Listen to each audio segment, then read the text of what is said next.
I don't always mix perlite with vermiculite, but I had some leftovers. I figured I might as well use it.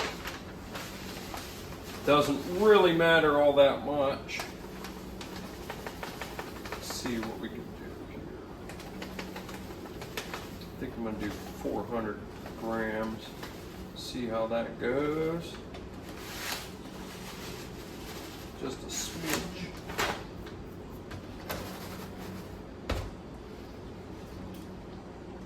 Might be too much, might be right on the money. We shall see.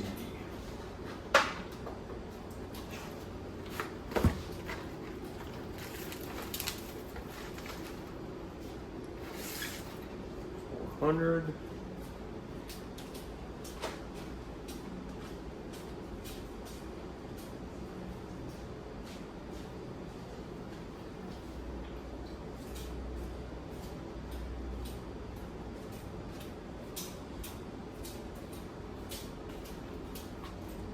Oh, dropped.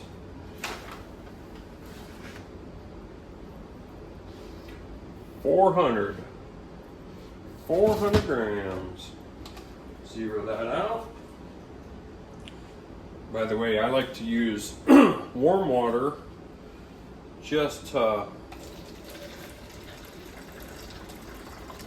make sure it's a close temperature to where it needs to be. Usually when I mix this, I will put it in the incubator for 10 minutes or so to try to get it at the temperature it's going to stay at before I put the eggs in. That way I'm not shocking the eggs with the wrong temperature. I don't want to make it too cold or too warm. 400 grams.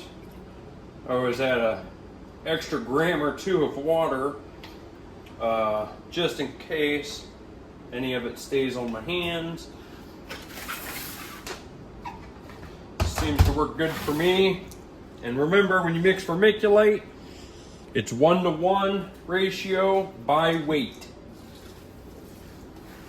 So 400 grams of vermiculite, 400 grams of warm water. We're going to mix this up real nice. We're going to flatten it out a little bit. And we'll put it in the incubator for a few minutes while we get Mom out. See what kind of number she gave. Doesn't look like a very big clutch, but that's okay. So, if I'm not mistaken, the snake that has the eggs is my Enchi Het Pied female, which I got from the same guy that I got the Killer Pied from, and the male Orange Dream Yellow Belly Pied. So we should have some more chances at pumpkin pieds, which our first clutch is due this coming weekend or early next week. I haven't decided yet, but I am able to cut this, the clutch that's in the incubator, I'm able to cut it on Friday, which is Madeline's first birthday. I'm not sure if I'm going to cut them or if I'm going to let them pip naturally. But if you know me, you know I'm impatient. And I do usually cut. I do sometimes let them naturally pip. But again, I am impatient. Plus the fact there's only 4 eggs. I'd like to, try to give them the best chance of survival as possible. And I think I can do that by cutting them. Because if, say, one of the snakes doesn't have an egg tooth, or if it breaks off, or the umbilical cord's wrapped around it, sometimes you can catch that and save the baby's life. I know a lot of people frown on it, but I'm not one of those people.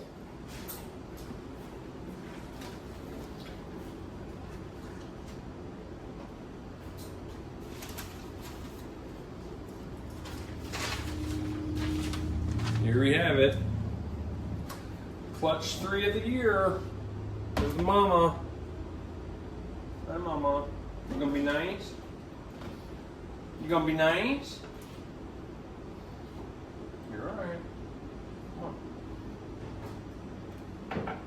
Oopsie. You're okay.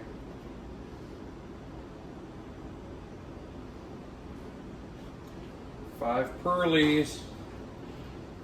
5 pearlies, and this girl's empty. You see that belly? Look how empty she is.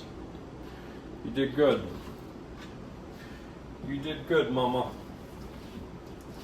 Get you out of here. We'll get you soaked in a minute. I was going to mark these and number them. However, I changed my mind because out of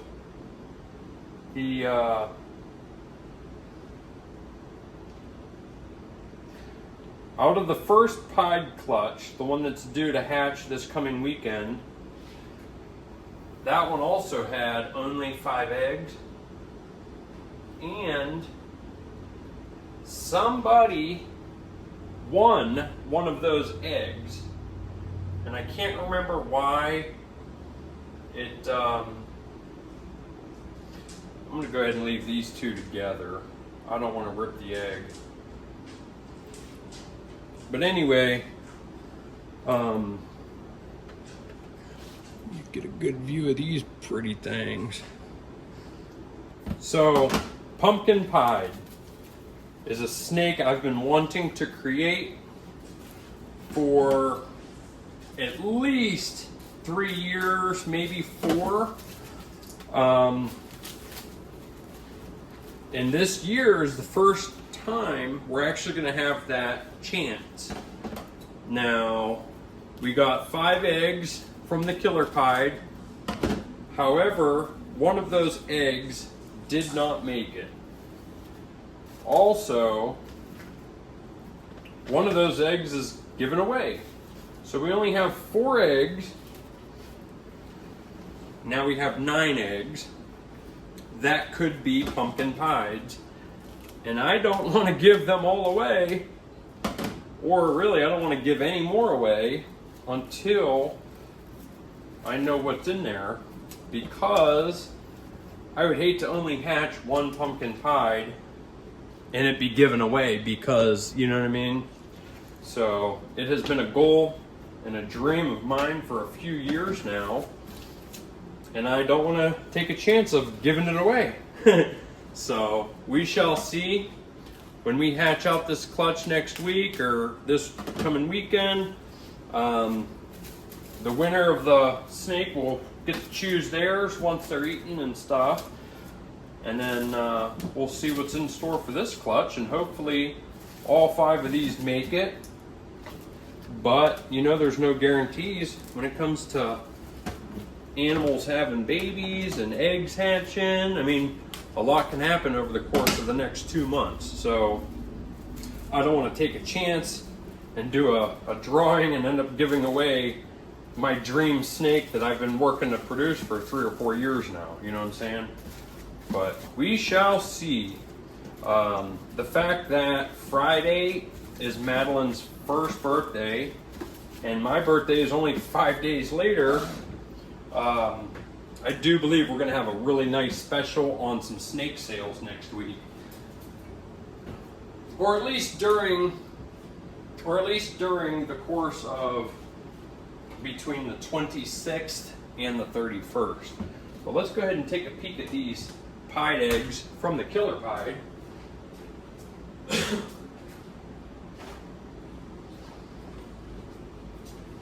supposed to air these out every once in a while. Last time I aired them out, I did remove the plastic from the top. So we do have the saran wrap under the lid. But I removed it from the top because, I mean, this far into incubation and only having a few days left is not the end of the world. I'm sure that top plastic doesn't really help anyway. I mean, it's already fully sealed with the saran wrap under the lid, so it's not a huge deal. But yeah, These are deflated pretty good. Seems like these are right on time. To be honest with you, I'm almost wondering if they're gonna hatch naturally before I'm even able to cut them. They look beautiful. They look good. There's a weird window on one of them, on egg number 5.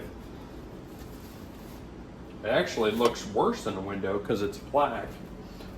But I know it's not mold, so we'll see. We'll see what happens. Only 4 more days till I can cut that. But we shall see. We shall see.